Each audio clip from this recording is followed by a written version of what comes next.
It is Rise and Shine Friday morning, May 1st. Happy May Day! Oh, right. So, although May Day, May 1st, is not traditionally known as the day of spring, it is a day where a lot of pagan cultures actually used to celebrate. Whoop, there we go. A lot of pagan cultures used to celebrate as a day of spring. If you guys remember not old movies, but movies set in back in the day where there would be the maypole. And even although a Christianity type foundational society, many pagans and settlers and pilgrims would do the running of the maypole, where they would put up a big ass pole and with lots of bright colored streamers, and kids would run around and kind of just do a little dance to music while they wrapped these colored streamers around the pole. The full extent of that, I don't really know, but I have friends who know, and that is the important thing. What am I getting at? I'm simply getting at it's another reason to celebrate. If you've been tuning in, my name is Cassandra Renee. This is Rise and Shine here on TQN, the Quarantine Network. Thank you so much for being here. And I like to find reasons to celebrate every single day. So whether it's something personal that you can celebrate, or whether it's something on a bigger scale like, a national or global holiday. May Day. It's not the first actual day of spring, but it's a day that's largely celebrated as spring. So if you would like to make it a day of celebration of spring, go right ahead. Personally, May is my month. My birthday is in exactly 1 week from today. So the second May 1st hits, I get all excited and I'm like, it's my month. So, and I am all lit up on all kinds of happiness about things coming up and going on in life. So I am just like so excited for May. April was like the guinea pig of months, wasn't it? Yeah, March came along and that's when most people in the US went into quarantine. And that was definitely a guinea pig as well. But then April was really like, we all knew going into April that even though it was initially mid-April, we all had a general sense that quarantine's probably going to last all month. And so April was definitely like a guinea pig in that sense. Will May be the same way? Maybe. Maybe not. But either way, whether it is or isn't, we have a new foundation for what it's like to be under this new life, quote unquote. I refuse to accept it as new life. But as being what it is for as it is for while it is. And so we have a decent idea of like, okay, things have shifted. Here's how we're going along with it. And for a lot of you, I'm here to help you through it. So as we're doing, Friday is Freedom Friday, and it's what you need to let go of to be free so that you can move forward into the week. What is something that you're like, you know what? I'm ready to be free of it. Call it out. Here's what labels are actually intended for. Calling something out isn't to then be identified and then labeled of it and be like, oh, well, I guess I'm this. Well, I guess I'm that. Me finding out the results of my MRI were not to then go through my life saying, well, great, now I have brain damage. Now I'm a vegetable. No. Finding out the results of my MRI were then to be able to say, oh, okay, now we know where to go to continue on the healing process. Now we know what to do. We get so caught up in such modern society and modern life that we forget. Good morning, Ellis. Good morning, Shelly. Good morning, Goddess. We get so caught up in modern society with all the conveniences. And as humans, we like compartmentalizing things. It works to a certain degree. We like knowing that this goes here, that goes there, and I go here. And for many of us, when we find ourselves in different holes, different pigeonholes, We get really frustrated and really confused when we're like, but I can go in multiple ones. Where do I go? And when someone gives us a label, whether we like it or not, we're like, yes, I have an answer. I'm going to be this. And that's not necessarily a good thing. It's up to you to define who and what you are. And we're one of the only creatures in the universe that is completely dependent from birth. And we have the ability to be independent, but we still rely on external sources for validation, big time, and for giving us our sense of worth. Now, looking into the animal kingdom, whether they are dependent from birth or not, they're not looking for validation from other creatures. They got their own stuff going on by and large, and they go through their life, living their life. Yes, there's embarrassment and there are a spectrum of emotions in the animal kingdom, but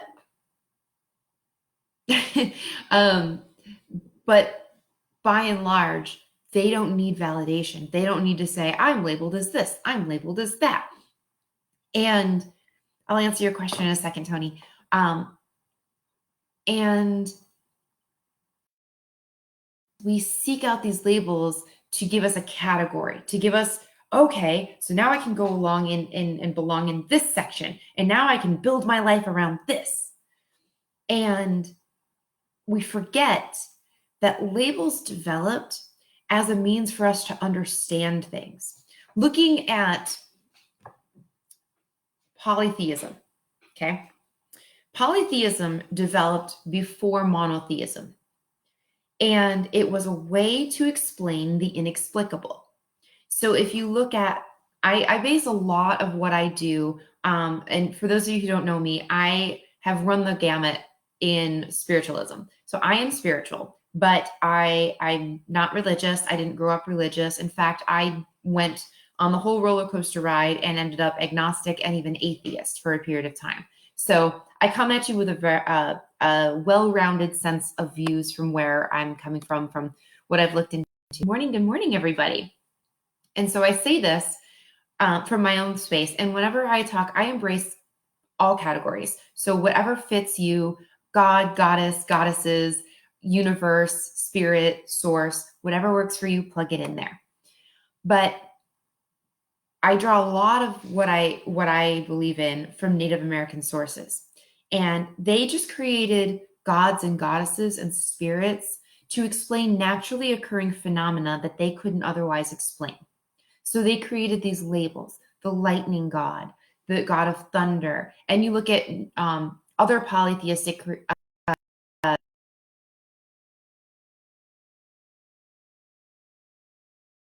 it was all to explain something bigger and greater than them, more often than not in nature. So they created these labels, and then they created stories out of that. And so then you look into science. When science created labels, it was to categorize things. It's just our way, it's our human nature way to understand things. Okay?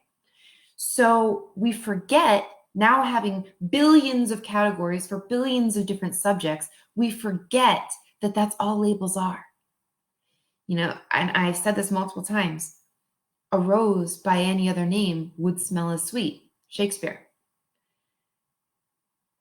What I derive meaning from that is that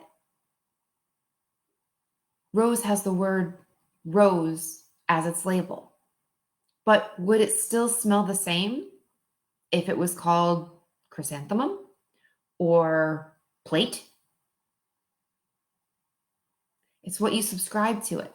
Maybe it would, or maybe it wouldn't. Does the name affect the smell? And that's all perception. That's whatever lens you decide to look at life through. What color? What aspect of it? And so whatever label others give you or you give yourself, think for a second. Is that even something you would like to have as a label? And chances are it's not. And sometimes it might seem like a label that you would like on the surface. But then think about, are you acting in accordance to what you think that label would be? Or are you acting as your true authentic self? And it just so happens that the label, like a stereotype. Good morning, Cassandra. Good morning, Belle. Are you acting as yourself? And okay, stereotypes are stereotypes for a reason, right? They are just a generalized statement of a certain type or aspect or attribute of person or category that tends to, and they're not all bad, but it's a generalization of a category of people or things that happen to act in a certain manner. Do you just happen to be one of those? And the great thing is, guys, we're humans. We can change to whatever we decide. So this whole tirade just to say, Freedom Friday, what is no longer serving you? What would you like to finally be free of? So is there a label that you have been prescribing to yourself that just doesn't really fit anymore, doesn't really work for you anymore? And maybe it's something that you've been kind of thinking about, and it's kind of in there, and you're like, especially in this time of isolation, you've had a lot more time to think, my friends say that I'm this, but now that I'm not around them as much anymore, or I'm not doing this regular stuff or whatnot, I don't really feel like that. And guess what, guys? You get to choose. If you decide that you want to change, if something's not working for you anymore, you absolutely own that right and privilege to be able to change at any moment without notice. So take today as Freedom Friday and put the world on notice today. All right, this is your notice. Not sure what's coming, but change is a-coming. So go ahead and type in the comments about what it is, whether it's a label, whether it's a characteristic, whether it's a person. Don't put them on blast, please. We like to keep this positive. But go ahead and type in the comments, what is something that you are ready to just be free of? And it's okay if you don't know how to be free of it. That's what I'm here for. Newsflash, hi, I'm a life coach. This is what I do. I'm a self-love and empowerment transformational coach. So I help you with all the deep stuff. Now, to answer your question, Tony, thank you for your patience. I was in a car accident in November, and somebody had rear-ended me I was at a total stop, and I hit my headrest, and I had a concussion. Well, I ended up getting what's called axial shearing from that. So it ended up being a lot worse than we thought. Luckily, I'm a smart cookie, and I apparently use more than the 26% on average of the human brain that we usually use. And out of the 5 axial shears, one of which was really, really, really big, my neurologist was very concerned and could not believe how high functioning I actually am given the results of the MRI. But on the flip side, the really cool thing about the brain is that you could have one axial shear and be a vegetable.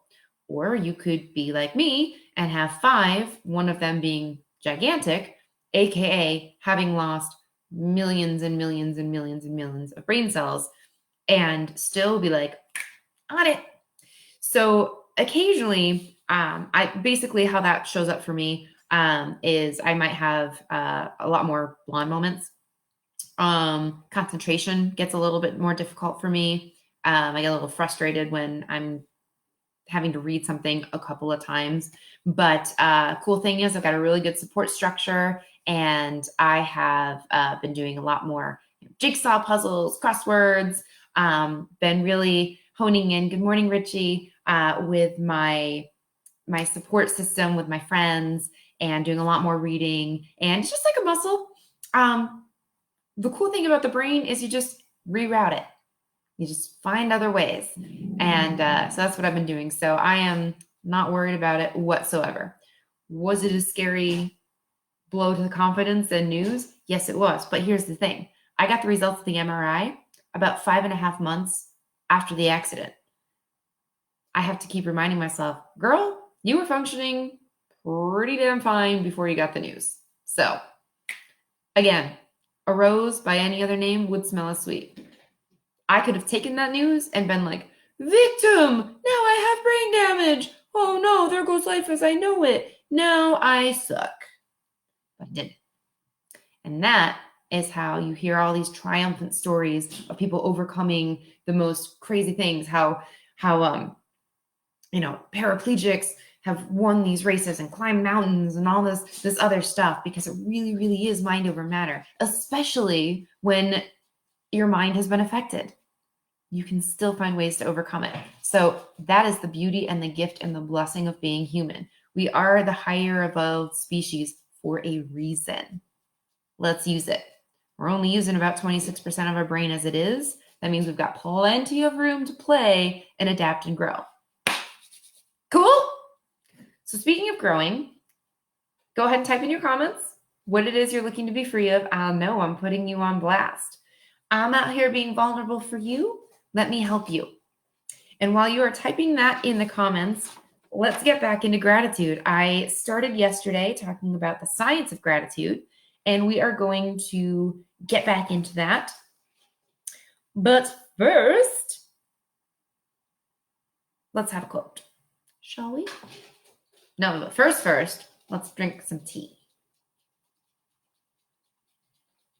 Another cool thing, my physical therapist put together, at first I was calling it my brain tea because it's got all these nice little herbs and well, it's all herbs. I was going to say herbs and supplements, but they're all herbs that have all been proven to help reverse the effects of dementia and Alzheimer's. So I'm about to be 35, and with this new news, it's like, hey, nope, let's dial it back and boost the brain, right? So get to drink my herb tea, but now I've decided I am not calling it brain tea because I am not drawing attention to that whatsoever. It's normal and healthy. I spilled some on my white countertop yesterday, and it was purple. And I was telling my physical therapist about this yesterday, that, oh, by the way, it has a purple stain. And she said, oh, well, that just means you're going to have, by drinking the tea, you're going to have a purple aura. And if you know anything about the chakras and auras, I said, well, that's the color of divinity. So I decided yesterday, a little chuckle to myself, that this is no longer my brain tea. This is and Celeste, I hope you're watching, this is my divinity. But you get freedom by becoming old. Yeah. There's, it's funny. My doctors, the jury's out on that. Some say the brain can regenerate and some say it can't. I believe that it can. I'm sticking with it. So I'm right there with you, Tony. Thank you. Okay. So after some divinity, let's do a quote. Let us rise up and be thankful, for if we didn't learn a lot today, at least we learned a little. And if we didn't learn a little, at least we didn't get sick. And if we got sick, at least we didn't die. So let us all be thankful. Buddha.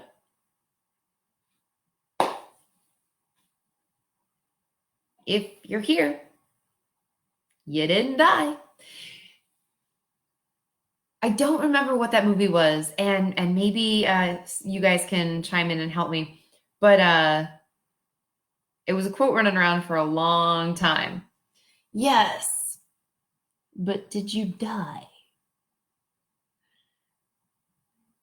And I know that didn't come from Buddha, but this quote reminds me of that, and I really like that.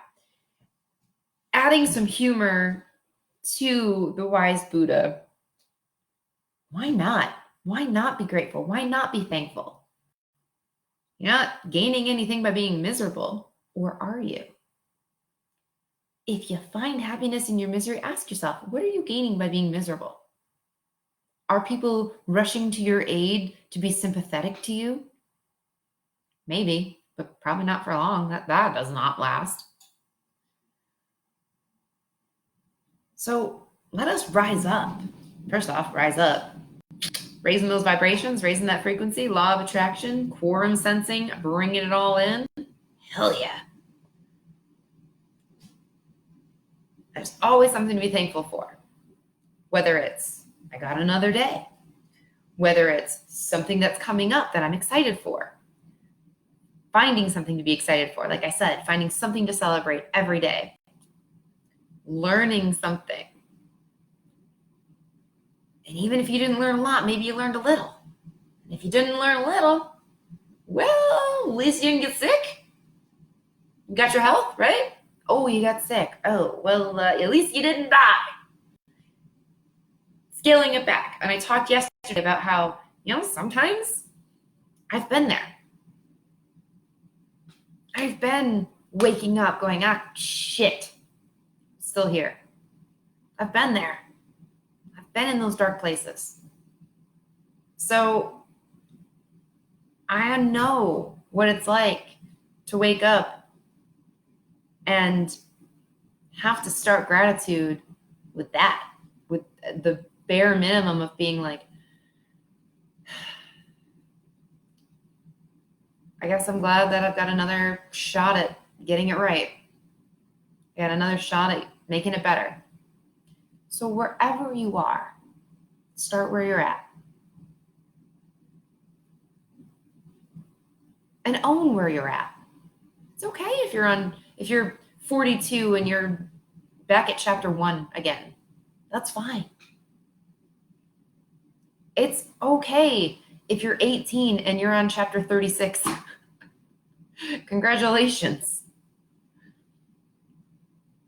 Don't compare. We drink divinity, not compare Sagar. You like that, Ellis, right? Yeah. Exactly, Tony. When you get fog in your brain, just relax for a few and restart. And I'm so grateful that I have all these tools, both that I have been practicing for 17 plus years and that I've been teaching in my coaching business professionally for over a year, but unprofessionally for several years, because I've got all these things to access, like my breathing techniques and all these things where you're absolutely right. There are times where I just have to pause and do exactly what I tell my clients to do and do some breathing techniques or do some visualization exercises or whatnot to just recenter, regroup. Maybe it's a prayer. Maybe it's a meditation. Maybe it's going outside and grounding myself. So absolutely. I appreciate your advice. Gotcha. I already beat you to the punch.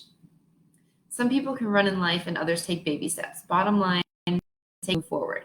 I choose not to take the hits at all. And this is where you have a morning routine and it's like you're putting on your Kevlar. Like you're priming yourself. If you wear makeup, it's putting your primer on before you put your foundation on and everything else. If you are in a position where you're a fighter and a warrior, you're putting on your Kevlar and you're bulletproofing yourself before you go out. So when you have these tools and these morning routines where you make time for yourself before you go out into the day, it's like you're preventing yourself. You're showing up and you're setting the standard for life.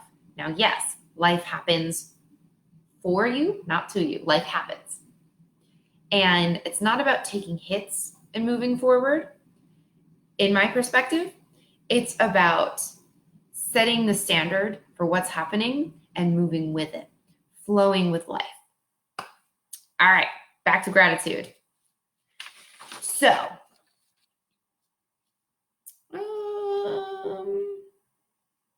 yeah, we didn't do affirmations yesterday, and I think today is a good day to jump into some affirmations with gratitude. So, feel free, you can always go back to the recording of this if you would like to write these down if I go through them too quickly.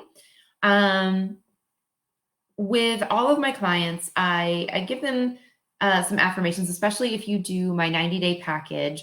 It's a 3-month course. Every week is a different theme where there's 48 pre-recorded videos. So there's like over 50, 55 hours worth of content. Plus you get an hour one-on-one with me and a workbook every single week. And each week that comes with some quotes and a different list of affirmations, as well as a workbook with activities and assignments. So I'm just going to read you the affirmations that come along with the gratitude week. they're good to have. And they're good to not only get you good. So why affirmations? Affirmations are like mantras. They are what help get you started, because practice doesn't make perfect. Practice makes permanent. So it's what you repeat. It's that natter, all that shit talk you've been having going on in your own head about yourself and about others since you were knee high to a grasshopper's knee, or was it?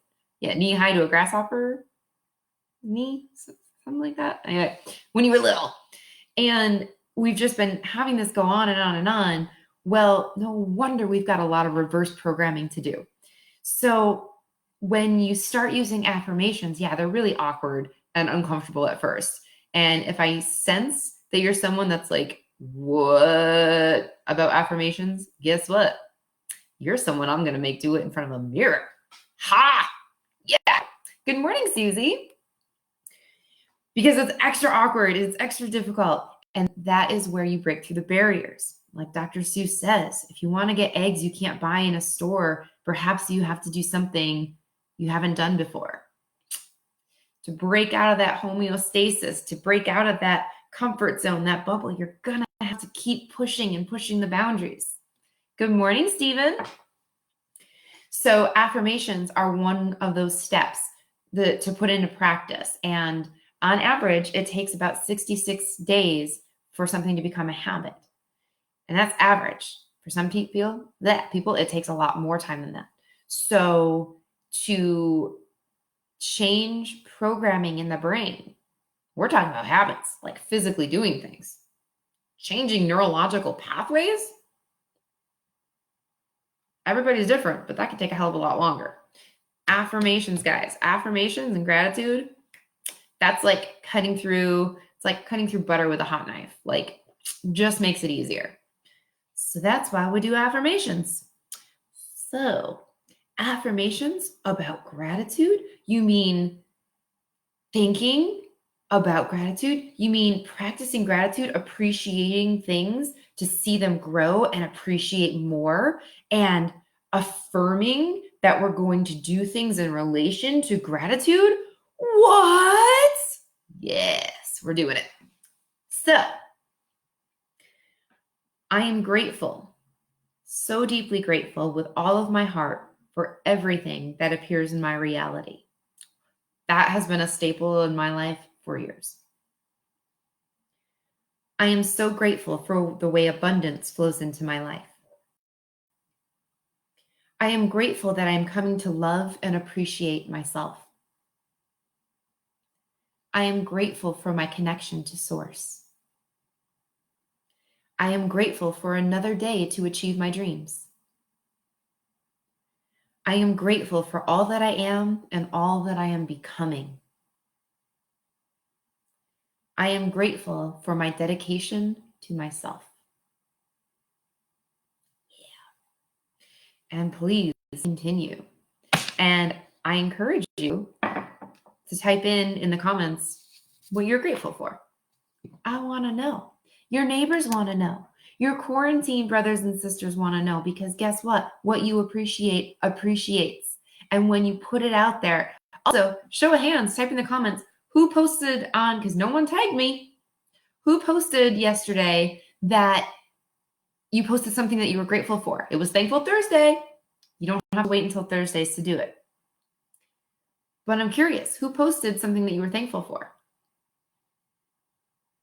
And if you didn't, that's okay. Do it today. Because you're putting it out there. You're putting it out there, first off, to the world that you're thankful for it. And that's an invitation to the universe to bring on more, right? And you never know. Someone might come along and be like, I didn't know you were into that. Hey, I actually have fill in the blank. And guess what? You just found yourself with a lot more of the stuff that you like. Put it out there. You never know what magic can happen. Okay. So yesterday, we were starting to talk about the scientific results of practicing gratitude or not. We didn't get to the not part, so that's what we're going to get to today. But there were a couple of things that were published by the Mayo Clinic that I wanted to just touch on before we go into that, about the benefits of practicing gratitude. So again, the Mayo Clinic has done numerous studies on people who have practiced gratitude and not, and rather practice ungratefulness. And we went through real quickly yesterday. We were talking about how effects of practicing gratitude lead to more and better relationships, improved physical health, improved psychological health, enhanced empathy, and reduced aggression. So a couple more things to add to that. One of the things is better quality sleep, especially when you are journaling and praying just before bed. Awesome, Richie. He said he journaled but didn't post. Maybe you'll get there. And you know what? That's because here's the thing. We all handle and process things in our own way. And yes, that's the extrovert in me saying, post it, put it out there. And I'm glad you brought that up, because not everyone is ready for that. And that is me challenging you to get out of your comfort zone. And it's okay. Like I said, know where you're at, start where you're at, and that's totally fine. Totally cool if you're not ready to post it. But if you're ready to push boundaries, if you're ready to make that quantum leap, it doesn't have to be some like giant, like esoteric, like here's my deep, dark secret. It can just be like, hey, I'm grateful that I've been able to connect with you guys or something. It doesn't have to be super deep and profound. And it's just those baby steps. Like I said, it's that forward motion that leads to those quantum leaps with that universal momentum. If you remember my formula. So it's okay if you don't feel comfortable. Like I would never force you. I would never force you to do anything. But I would certainly invite you to do something that you're not comfortable with, because that is how change is made. But you have the power. I'm the disruptor. I'm here to challenge you. That's my job. I'm here to listen, play devil's advocate a little, but mostly to disrupt you. So start where you're at, but no, I'm going to push you. So better quality sleep, especially if you're journaling or praying, whichever way gratitude feels most comfortable to you. Some people, instead of meditate, they pray. Until recently, I kind of thought of them as the same thing, and it's totally cool if you want to think of them as the same thing. My own personal mentor, so yes, even as a coach, as a mentor myself, I have a mentor. She brought it to my attention recently that she actually looks at prayer as her speaking to God and meditation as her time to hear God. I really liked that. So again, to each his own. Your private personal practice is however you decide. But I really liked that concept. And so I've been playing around with that in my own way. So when you are practicing gratitude, and whether you are doing it in prayer form or whether you are doing it journaling, I always encourage journaling regardless. Like there's no right or wrong way to practice gratitude. Whatever feels fun and natural to you, by all means. If it is a rain dance, Native Americans practice gratitude and their appreciation for animals by mimicking their mating rituals and their movements in dances. That was how they honored and showed appreciation for the animals in their realm. So if it's dancing, if it's sending a hey, I love you, I appreciate you text to a friend or a phone call, or if it is creating something for somebody. Now, gratitude doesn't have to necessarily be about somebody. It can be about something. It can be one of my personal things. I have 3 things that I write that I'm grateful for every single day. So for me, journaling is a staple. I journal about a lot of things, but I also have a gratitude journal. Sometimes I will write down my gratitude in my regular journal. And sometimes, I definitely have a separate journal specifically for gratitude. And here's why. How good does it feel to pick up a book that has nothing but all the things you love in it? It's just awesome. And there's a magic that happens when you're flowing from the brain to the pen, because the thoughts that you're thinking have outsourced to your pen. So by the time you're writing it, new thoughts are already happening, and they're happening and happening and happening and happening and happening as you're writing. It's that stream of consciousness that allows your pen to effortlessly write while your subconsciousness takes over. Your consciousness can kind of zone out. And when you get in that zone, in that flow state, you can just start writing and then eventually get out of it and look at it and go back and read and be like, whoa. Writing for me, getting in the flow state of writing has always been a zone of genius for me. And I have gone back to look at things, whether it's been fictional things, journaling, or whatnot, and I'll look at that and be like, that was pure source. That was not me. That did not come from me. I was totally a vessel in that moment because I wrote that. That's some profound shit. So I definitely encourage the writing, keeping to journal, or at least journaling your gratitude, even if it's not a separate gratitude journal. But however you decide to show gratitude is up to you. I highly recommend incorporating that.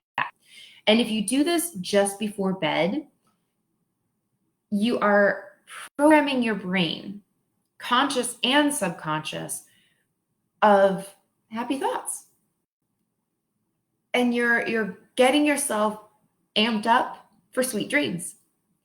And it's also good if you're working through something, because you're basically outsourcing your assignment to your brain, saying, all right, subconscious, I'm going to go to sleep. I need you to work on this particular thing. Cool? Awesome. And so you're outsourcing to your subconscious what to do. So this will help you have better quality sleep. Even if I will journal a little bit before bed sometimes, or just laying in bed and thinking of a couple things I'm grateful for before I go to sleep. And I also write a letter. I've written one letter about what my future's like from my future self to me now. And I'll read that before I go to bed. So it's like, oh, dreaming about my future life. All right. So my subconscious can get to work on figuring out how to manifest my future life. Those are good dreams. Another quality benefit is improved self-esteem. When you are focusing on gratitude, you are focusing on the things that you are appreciating. And so you're not focusing on comparing yourself to others. In which case, when you're happy about the things going on in your life, when you're happy about the things about yourself, when you're forcing yourself to focus on, you know what? My hands I do actually like the way my hands are. Yeah, I do have pretty hands. I do have nice hands. Okay, you know what? I do have good skin. I do. When you start noticing that, and that cuts down on the natter, the shit talk, the negative chatter, it cuts down on that, and it slowly but surely transforms you're ugly, you don't look good, da da da da. It slowly starts to transform that into, whoa, I never noticed this, but I have a really great smile. I actually feel beautiful. I was a professional model, signed agency. I was in magazines. I did a lot of runway work. I had the same agent as the Black Eyed Peas. Obviously, look who got favored. And there wasn't a single photo of me in any of my professional work where I was smiling. I've always had perfect teeth. Never had braces or anything. And I just never felt beautiful.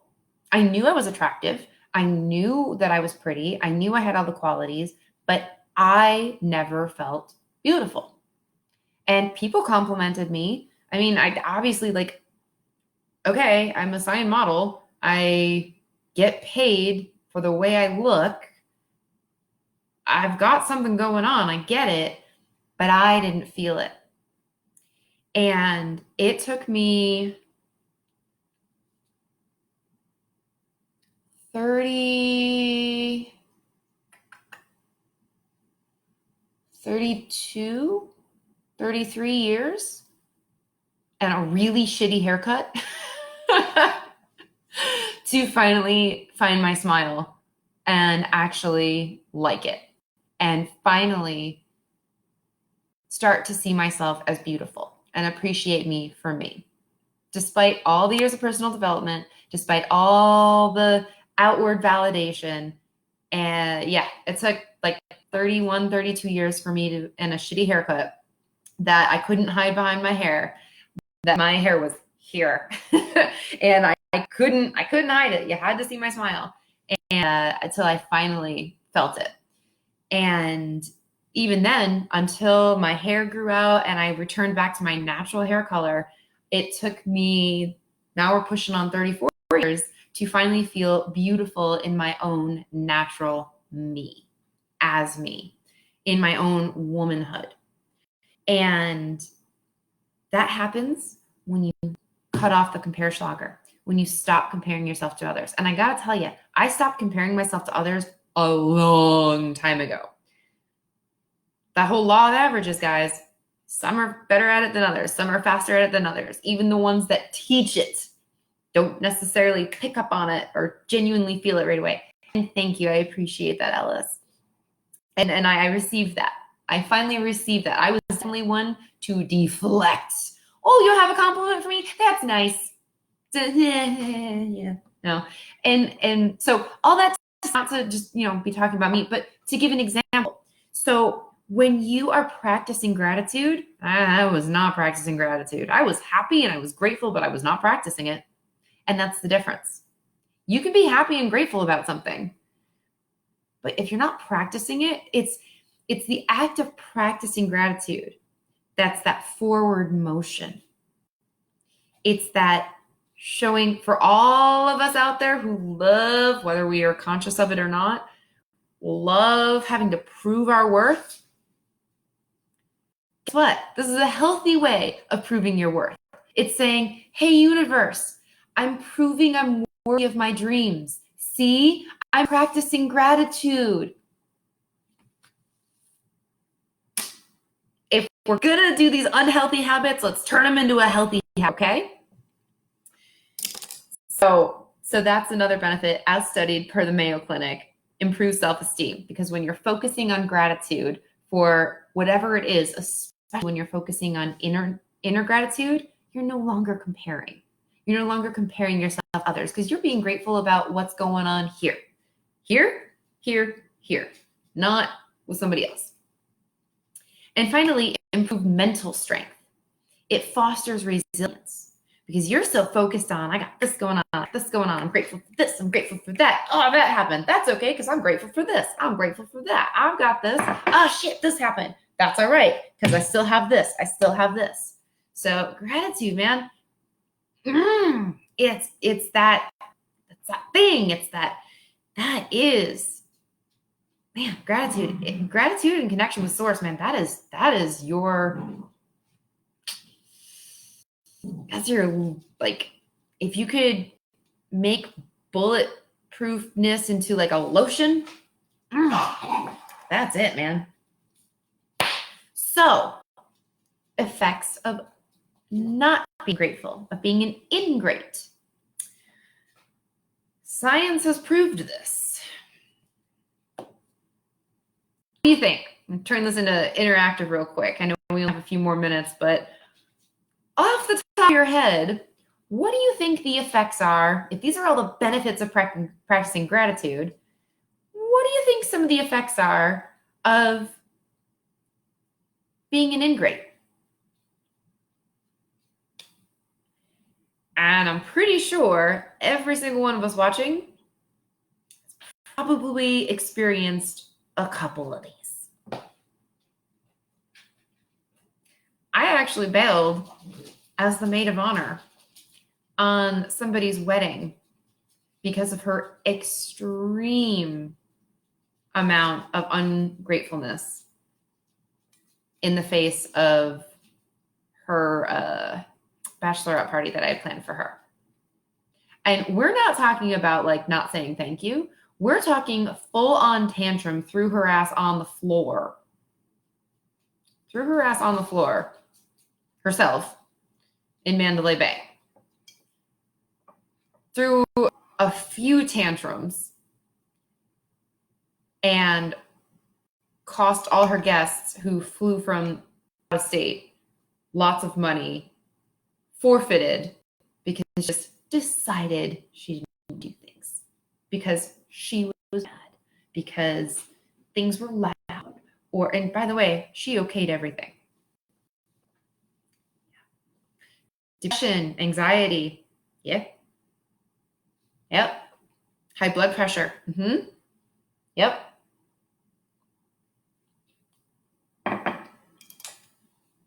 Number one on the list, well, actually, these aren't in any particular order, but loneliness.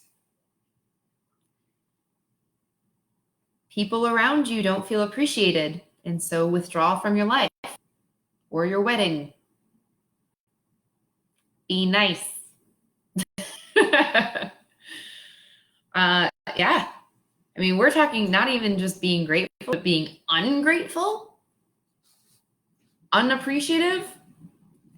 Look, we're not all out there doing things because looking to be, I mean, we all like to be appreciated. We all like to be acknowledged and valued. But we're not out there doing things for the purpose of that. Not all of us. Narcissists are. But it is nice to be acknowledged, and it's nice to be appreciated. And when people are appreciated, just like the benefit, you're going to have more and better relationships because, oh, they saw I did that. They acknowledged that I did that. I like that they acknowledged that I did that. Okay, we'll be friends with them. If you're being an ingrate, sooner or later, people are going to get tired of giving. And it's not about giving. It's just like, I don't feel appreciated around you. Like, you don't light me up, especially in quarantine, guys, when people are having the time alone to reassess and reevaluate. Who should I really be giving my attention to? Who do I really choose to devote my time and energy while I'm restructuring my life? Who is lighting me up? And who is going in the direction that I want to go in? If you're not someone who's adding value, this isn't saying that, hey, you got to prove your worth to people, but if you're someone who's not appreciating, not saying, hey, friend, you know what? I might not tell you all the time, but like seeing you smile makes me smile. Or I really appreciate the way you look at things.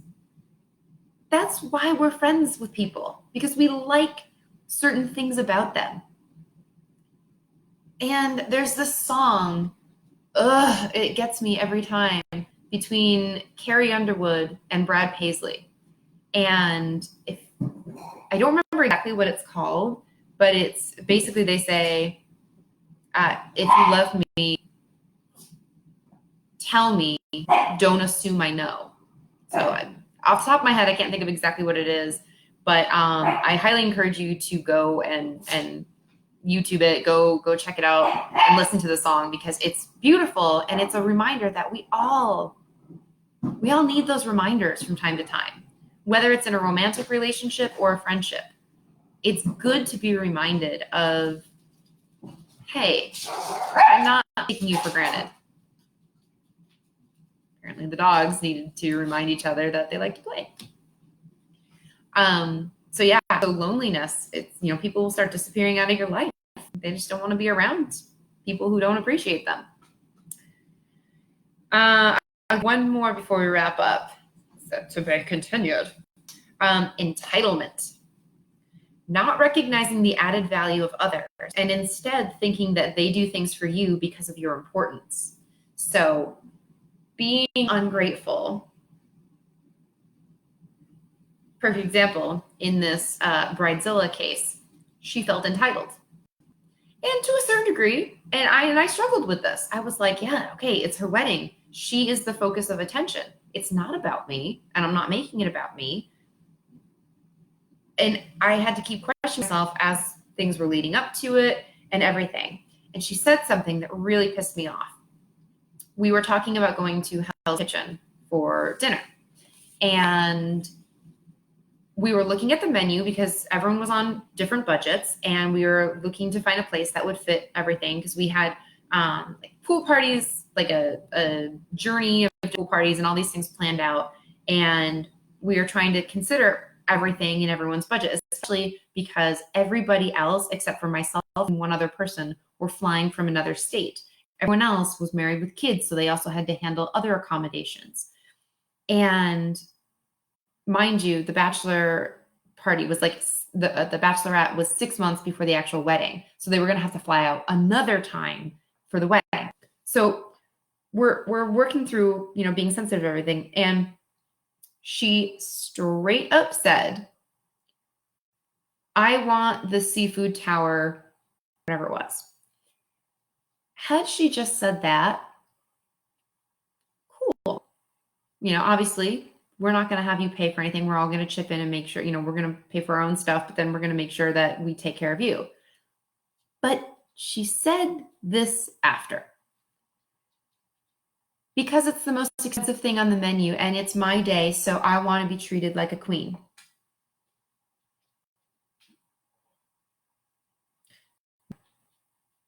Queens decide what they desire and get what they desire.